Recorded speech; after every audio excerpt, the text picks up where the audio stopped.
Setelah menerima gempuran serangan dari Lindong, Weitong pun benar-benar sudah kehabisan tenaga dan ia pun mengaku kalah.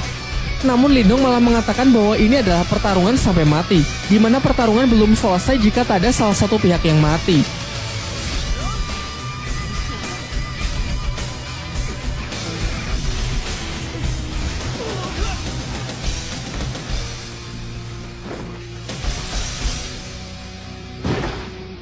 Cerita kemudian loncat ke beberapa bulan setelahnya.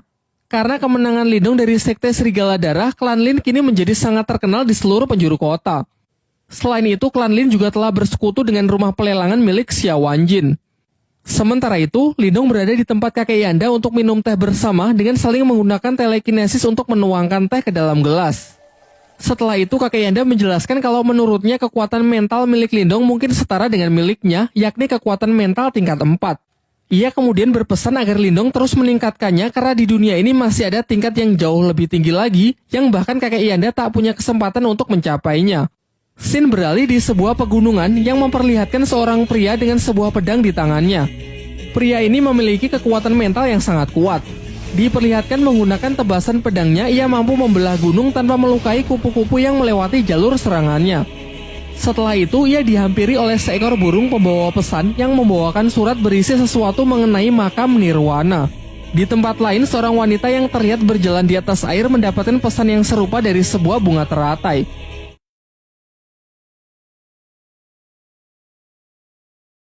Di awal film, terlihat rombongan klan Lin sedang dalam perjalanan untuk mengantarkan batu permata. Namun di tengah jalan, mereka diserang oleh sekelompok bandit yang ingin merampok mereka. Sebuah serangan nyaris membunuh Ling Hao. Beruntung sepupunya Lingdong berhasil menyelamatkannya. Tidak berhenti sampai di sana, ratusan anak panah ditembakkan untuk menggempur rombongan klan Lin. Nampaknya mereka ini bukan bandit biasa karena terlihat mereka sangat mahir menggunakan senjata yang dilapisi energi spiritual. Sampai akhirnya Lindong menyuruh Lin Hong dan rekan-rekan lainnya untuk segera pergi, sementara dirinya akan tetap tinggal untuk bertarung demi mengalihkan perhatian para bandit tersebut. Sebelum bala bantuan dari musuh datang, ia pun segera melepaskan ledakan energi dari teknik gerbang ajaibnya agar bisa segera mengakhiri pertempuran. Setelah kembali, Lindong menceritakan apa yang baru saja ia alami kepada ayah dan kakeknya.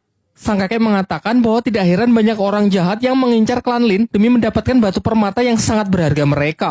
Terlebih lagi karena klan Lin baru beberapa bulan pindah ke kota Yan sehingga masih sulit membedakan antara kawan dan lawan. Pembicaraan pun ditutup dengan kakek Lindong yang berpesan agar tidak mencolok saat mengantarkan barang.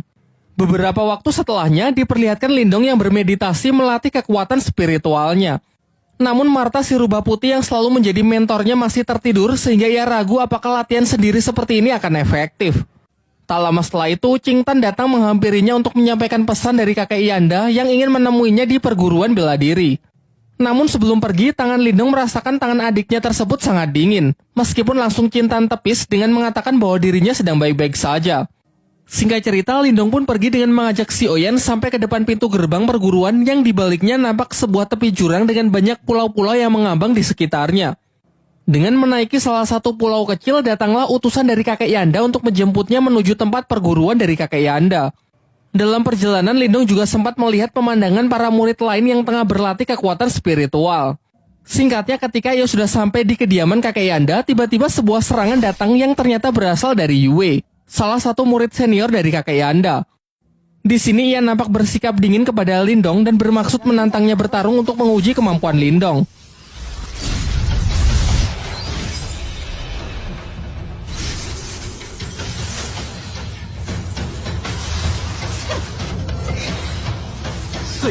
Namun ketika pertarungan mereka sudah mulai serius, kakek Yanda datang untuk segera menghentikan mereka. Kakek Yanda lalu menjelaskan bahwa tak lama lagi akan diadakan pertandingan antar perguruan bela diri yang disebut pertarungan menara. Namun di dua pertandingan sebelumnya, perguruan bela dirinya telah mengalami kekalahan, sehingga jika pertandingan kali ini ia kalah lagi, maka kepemimpinan dari perguruannya akan diambil alih oleh perguruan bela diri dari kota sebelah, yakni perguruan bela diri kota Tianhou. Jadi tujuannya memanggil Yue dan Lindong adalah untuk meminta bantuan agar mereka bersedia berpartisipasi mewakili perguruan bela diri kota Yan miliknya. Menurutnya dengan kekuatan spiritual Lindong yang telah mencapai tingkat lumayan tinggi, ia yakin kalau Lindong bisa memberikannya harapan. Lindong pun bersedia membantu mengingat jasa kakek Yanda yang beberapa waktu yang lalu telah menyelamatkan nyawa adiknya. Setelah pembicaraan mereka, kakek Yanda meminta Yue agar menemani Lindong berkeliling. Di sisi lain, di kota Tianho diperlihatkan seorang kakek bernama Han Yu memiliki beberapa murid dengan kekuatan spiritual tingkat tinggi. Ia lalu menyuruh salah satu muridnya yang bernama Cao Zu pergi ke perguruan bela diri kota Yan untuk mengukur sudah sejauh mana persiapan dan kemampuan para murid di sana. Sementara itu, ketika Yue mengajak Lindong berkeliling di perguruan bela diri kota Yan, mereka melihat kerusuhan di tengah latihan para murid di sana. Ternyata ini adalah ulah Cao Zu, salah satu murid perguruan Tianho yang memang sengaja datang untuk merusuh sekaligus mengukur kemampuan para murid di sana. Ia sangat sombong karena sejauh ini belum ada murid di tempat itu yang bisa menandinginya. Sampai kemudian Yue iseng mendorong Lindong masuk ke arena untuk melawan Cao Zu. Pada awalnya Lindong memilih pergi turun arena karena tak ingin meladeninya. Namun ia tak bisa menahan diri lagi karena Cao Zu lah yang lebih dulu menyerangnya menggunakan teknik pedang es hitam.